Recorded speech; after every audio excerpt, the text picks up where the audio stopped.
A big round of applause, Barry Davis.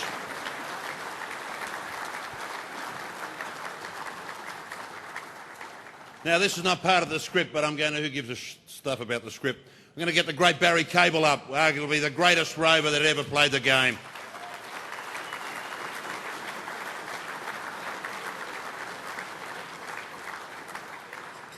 Now, there's a classic example of someone that doesn't smoke or drink and he's 19. Have a look at that. He can still play the game. Now, you're his partner in crime, and you went on record as saying, and you played with a great Polly Farmer. People have got to start to digest that for a moment, the great Polly Farmer. And you regard him as the best ruckman, the tap ruckman you'd ever played with. Yes. That's correct, Sam. Just get it right, though. I didn't play a lot with Graham. I did play in a couple of state games with him. But the good thing about Mick was, as a lot of the guys here would know, particularly those 75 guys, I was never a real confident type player. But I can always remember saying to Mick, I said, Mick, you and I together will be okay, because all you got to do is you just hit it in my direction and everything will be fine. And Mick always said to me, he said, I love that sort of comment. He said, that's fine. But just before I say anything else, I just want to say to Nettie, it's great to be here, Nettie, and Helen sends her love, and also to your children, because it is a great day, and as Sam said, it's really just honouring Mick. And I'm not a great flyer, by the way, and Nettie knows that. I was here about, I think, 6 years ago. I think Helen and I came to Nettie, and I rode in the World Masters for the cycling, and Mick looked after me for those 4 or 5 days and carried me bike around. I told him, don't sit on it, whatever you do, though.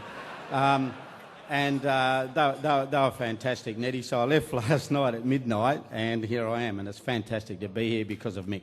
Well done, Barry. Thanks. Give a big round of applause to great Barry Cable.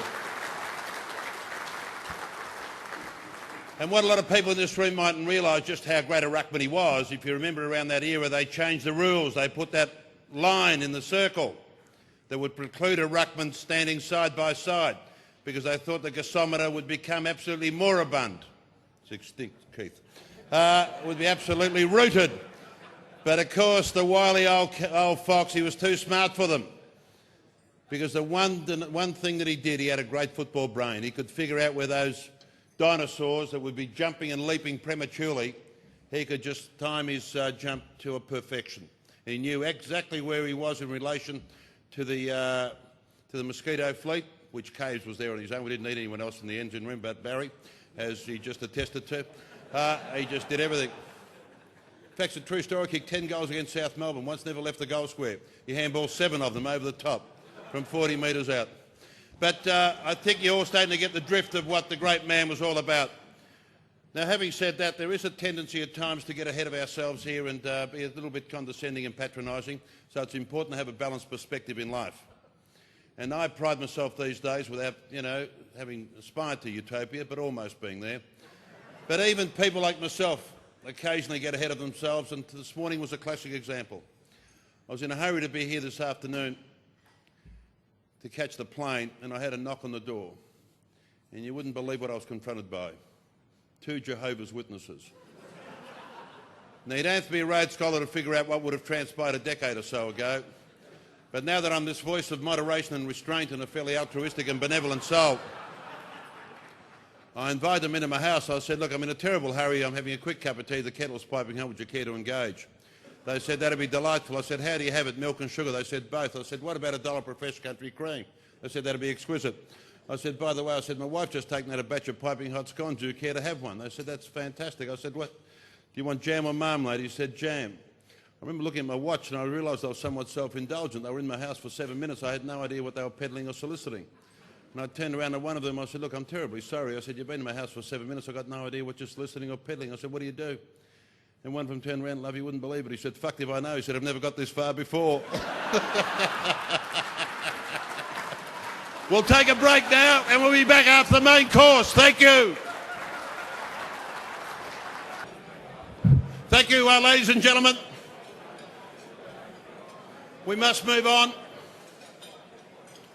We can please resume our seats. And I'd like to thank the caterers for having the great vision of serving lamb. Thank you very much. Making rubbery chicken and tough steak. Unbelievable. No, it was fantastic. The meal was great. Sorry?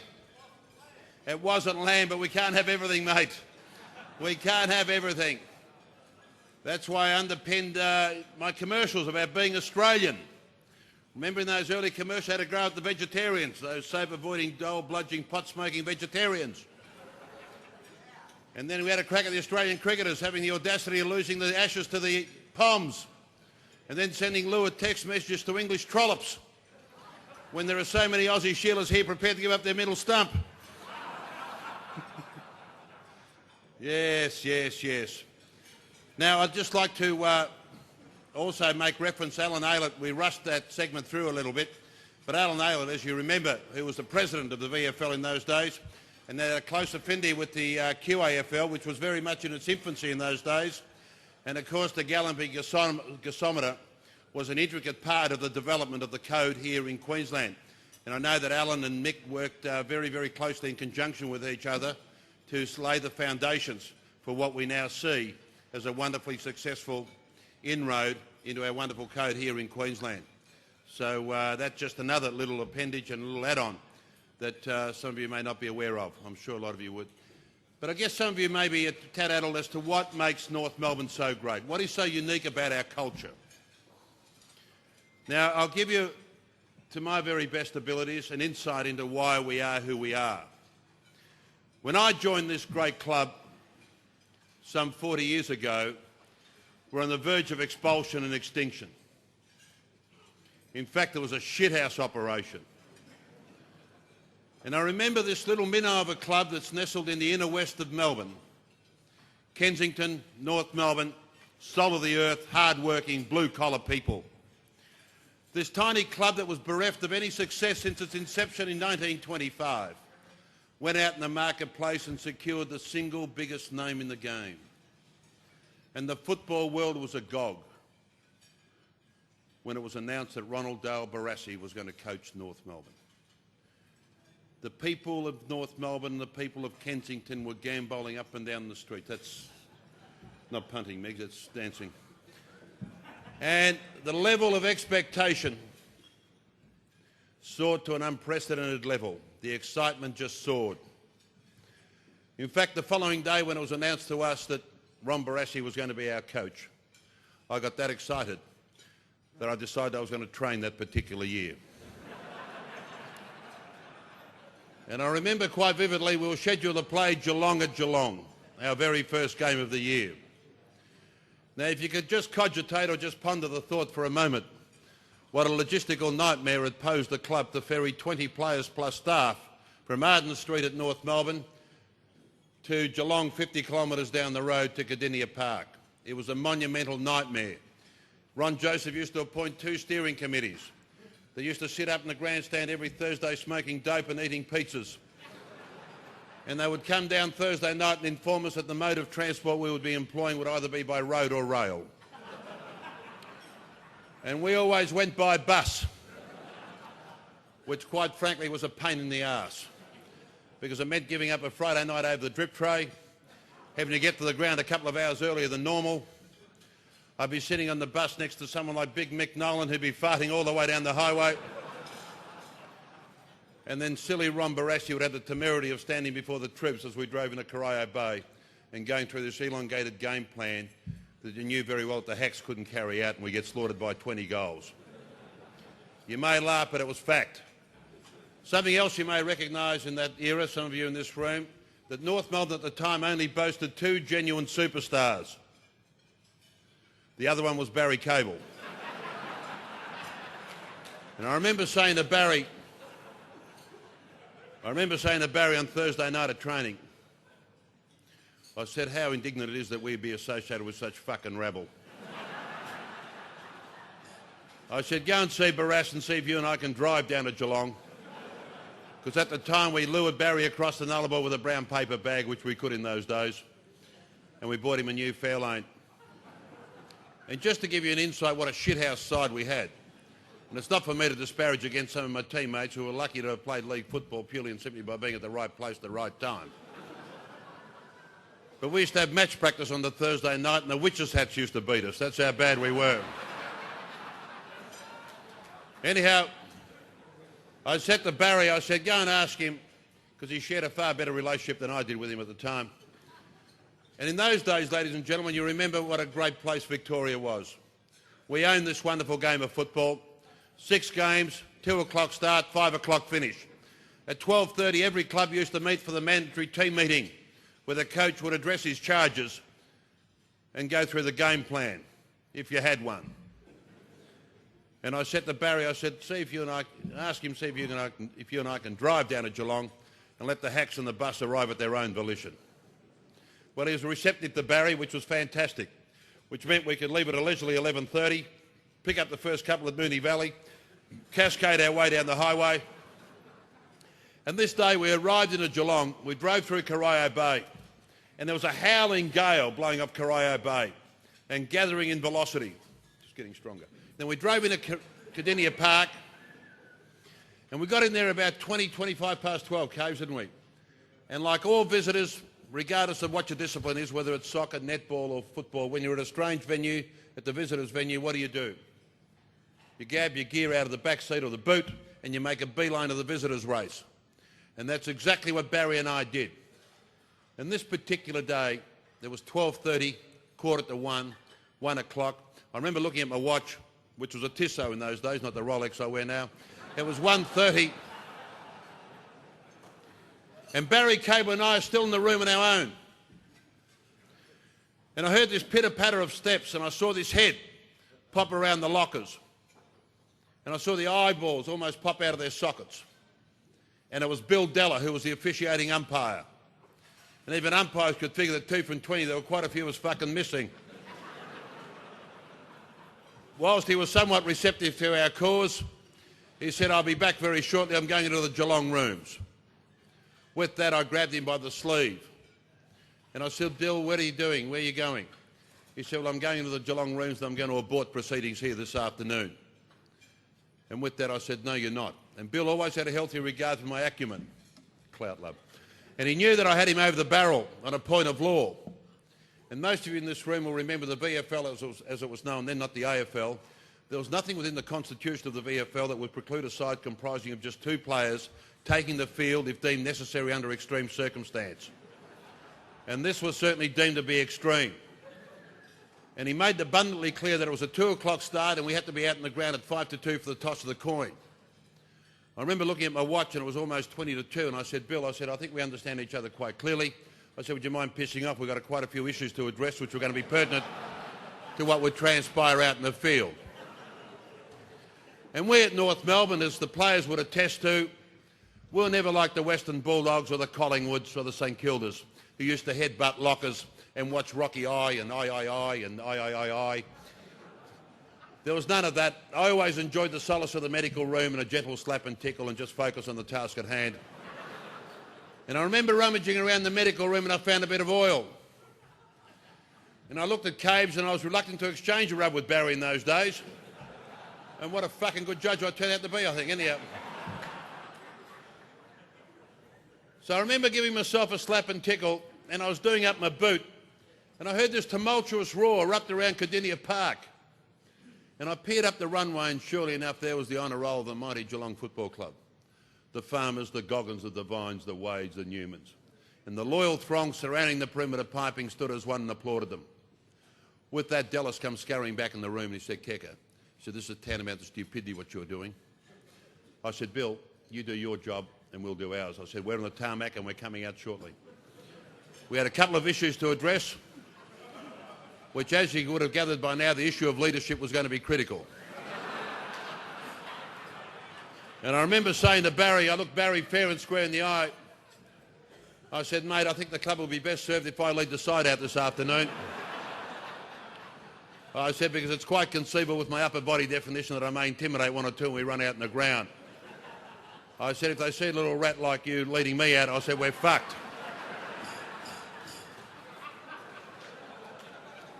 And the other thing you would have gathered, you would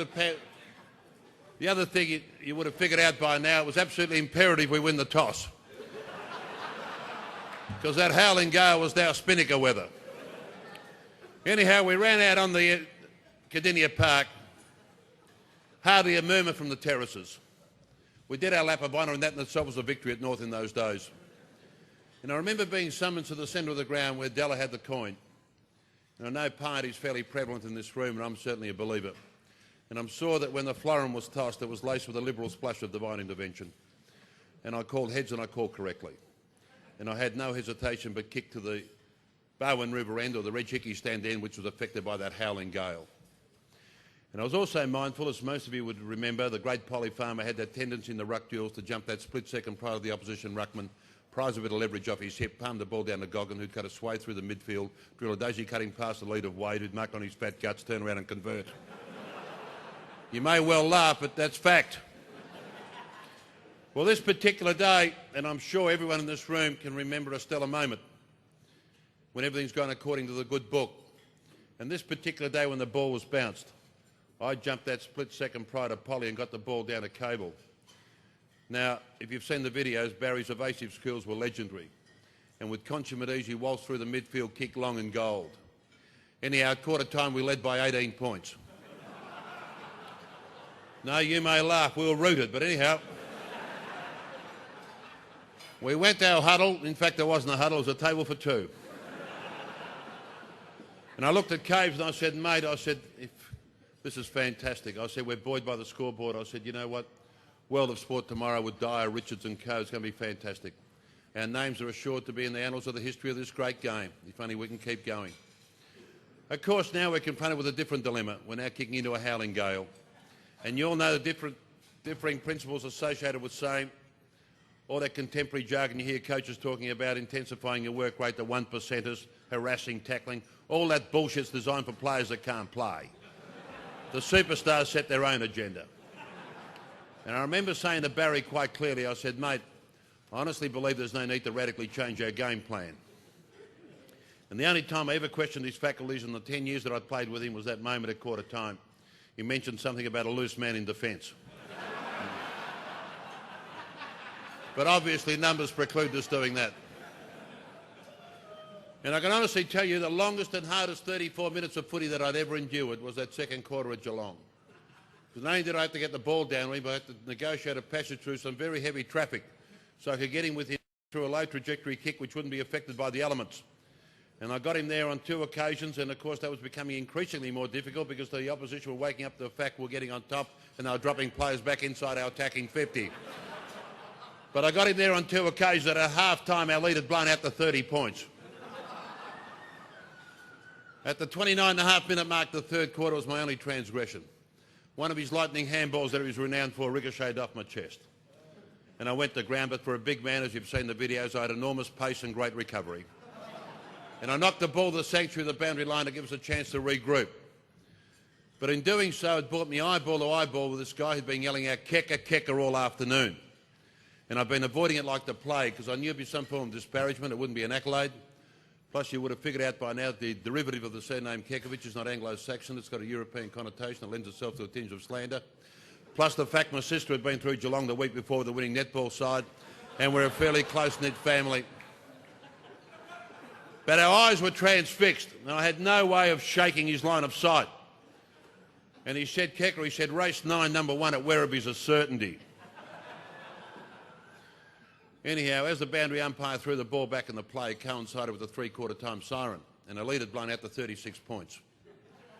I went to the huddle and I looked at Barry, who was somewhat fatigued and forlorn, and I said, mate, you wouldn't believe this. I said, there's been an amazing window of opportunity present itself here this afternoon. I said, I've got a moral just down the road in about 20 minutes in the last at Werribee. And I said, with a 36-point lead, I said, it's not beyond the realms of possibility you can carry the rest of the assignment out on your own. I had no idea to this day what he said, but he dropped his head and I took that as an affirmative and I sprinted straight off Cardinia Park. And the last thing I said to him was the railway hotel at Werribee was our designated meet. Now, being a good red-hot Aussie crowd, we're all involved in that volatile investment portfolio that we more commonly allude to as the punt. And I always enjoyed a few shekels of my choice. And I remember the punting fraternity would understand and attest to this. I rushed and I got to Werribee just as they're being loaded in the barrier. And I managed to secure a little wage and the horse duly got fucked by a short half head. Somewhat pissed off, yes, but not overly perturbed, because I knew I was going to be buoyed with some great news very shortly. So I made a beeline down the Railway Hotel. You might have been to that opulent edifice, some of you. I propped myself over the drip tray, ordered a couple of convivials, engaged in a bit of riveting dialogue with the natives. About an hour or so had elapsed, and I heard the portal swing open, the doors, and the lounge. And I looked around, and there in the doorway was the dishevelled, silhouetted figure of Barry Cable. And I ordered him a lemon squash because Barry never ever drank. And I was apologetic for, perhaps leaving him and, having a bet. And I said, look, I'll make it up for you tomorrow. I'll do the hard yards and pick you up in my car on the way to Channel 7. I said, by the way, what did we win by? He said, we got beaten. I said, we got beaten? I said, for God's sake, I left you with the lead of 36 points. He said, I know, Kecker. He said, not only that, he said, at the 7-minute mark of the last quarter, he said, I extended that to 42. I said, you're joking. I said, what happened? He said, you wouldn't believe it. He said, the fucking bus turned up.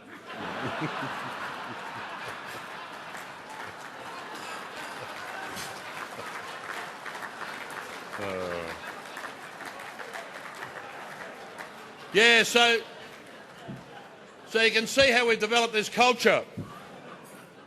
It's fantastic.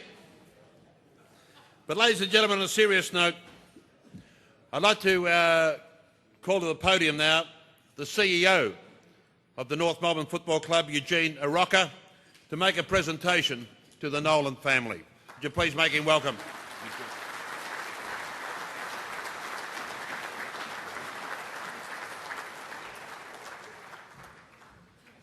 Thanks, Sam. When I became CEO of North Melbourne only about 5 months ago, having supported another club for 42 years, it is fair to say that this is a very unique club, and I don't need to tell many of the people here because I'm standing in front of North Melbourne royalty. But one thing that did strike me in the year of 150th year of the VFL, that we needed to, particularly if we're going to go back to our history, recognise our legends and our stars, and particularly the people who'd been involved in the 75 and 77 grand finals and premierships. And as it turns out, someone had already suggested what I'm about to raise. David Robb, I understand, had raised it and mentioned it. And we discussed it briefly at board level, and we decided, the board of the North Melbourne Football Club had decided that this year they're going to nominate and bestow life membership on all members of the 1975 and 1977 grand final premiership teams. So we're going to do that, you'll be glad to know, at the North Melbourne Collingwood game at the Telstra Dome, and take great joy in reminding Eddie that we're the most successful Victorian team of the last 30-odd years. So I just thought I'd let you know that.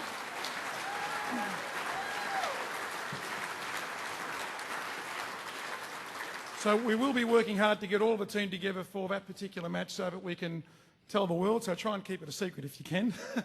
But more importantly, we had hoped that we could have the opportunity of having the announcement made at that game. However, because of circumstances beyond our control, it was obviously important that we try to bring it forward. And we had aimed to bring, or to have a life membership bestowed upon Mick at the match this weekend. And we were hopeful that if he was able to, we were going to do that in the rooms before the game in the traditional North Melbourne way of honouring their greats in front of the rest of the team. Unfortunately, as you all know, that's not possible, but I'd like to call Nettie up to the stage, if it's possible, to present you with the life membership on behalf of Mick.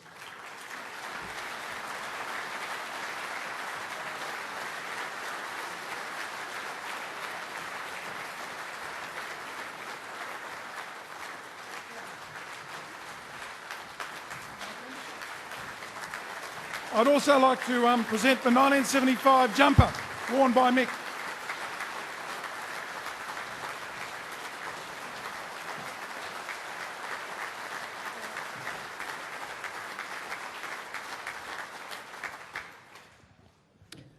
Whoa. I'm a good talker but not a speaker. I'd just like to thank everybody for coming today. I think you all know, and we all agree what a great man the big fella was. We shared a lot of football clubs. When I first met Mick, he started off with the Wangaratta Rovers. We did a couple of years at the Wangaratta Rovers. Then we moved on to Melbourne, which was a really big move for us little country people. We did it, and we got accepted straight away. And we did 9 years in Melbourne, and they were a fabulous 9 years. We made 2 children while we were in Melbourne.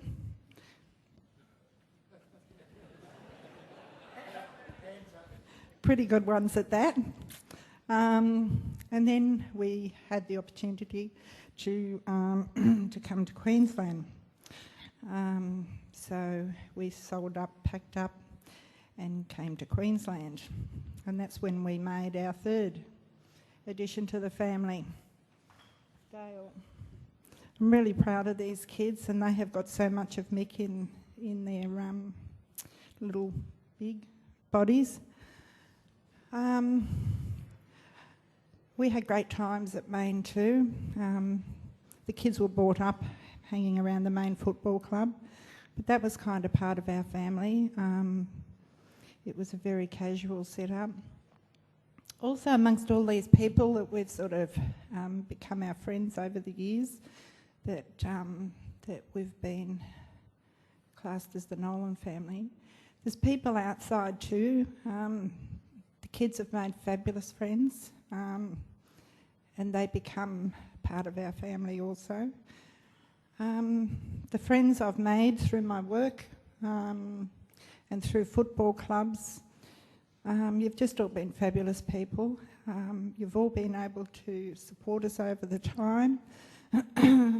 Unfortunately, I'm not quite sure if you know, when Mick was first diagnosed with cancer, we were told it would be a couple of months, which we had fully planned to do not a lot of things, but mainly organising a few things and catching up.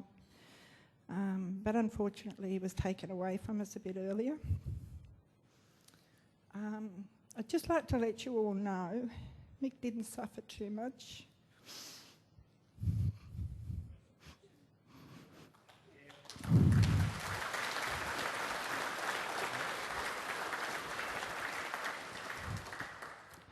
I'd just like to thank the people that have been behind us at this stage. I know Mick's up there looking down on everybody and he's laughing. He's having a good time. And I'd just like to thank every single one of you. Thank you.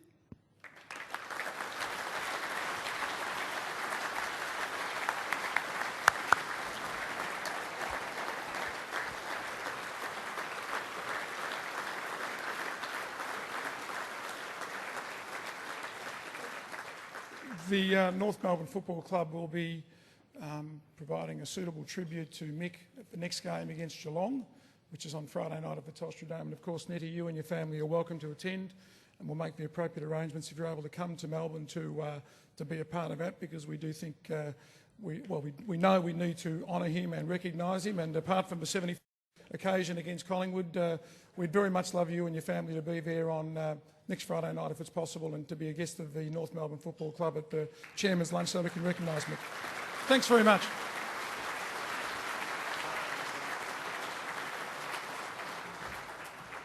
Well done.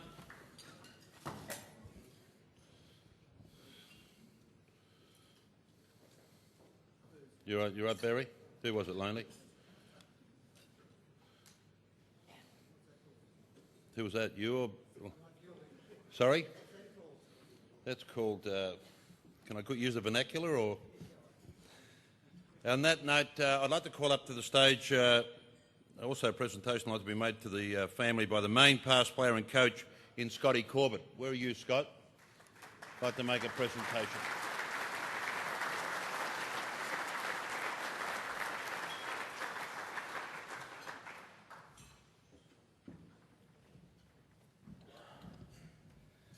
Thanks, Sam. It's just amazing to see this many people in this room with such short notice, and to me, that's how much respect that the big fella had. Like, he would stop in the street, he would talk to kids, he would talk to anyone who wanted to talk football, and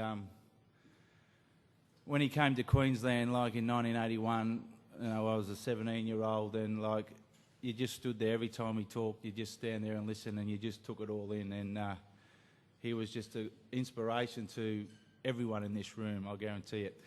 I'd just like to get my sister up because she, Adele, she helped me do all this week, and I'd just like to present this to Nettie, Rick, Danny and Poss, just in a remembrance of Mick, and he was just a great man that we will never forget, and as long as they're bouncing the footy out on that oval, he will be remembered, and he's just a great man. And Nettie, boys, I'd just like you to...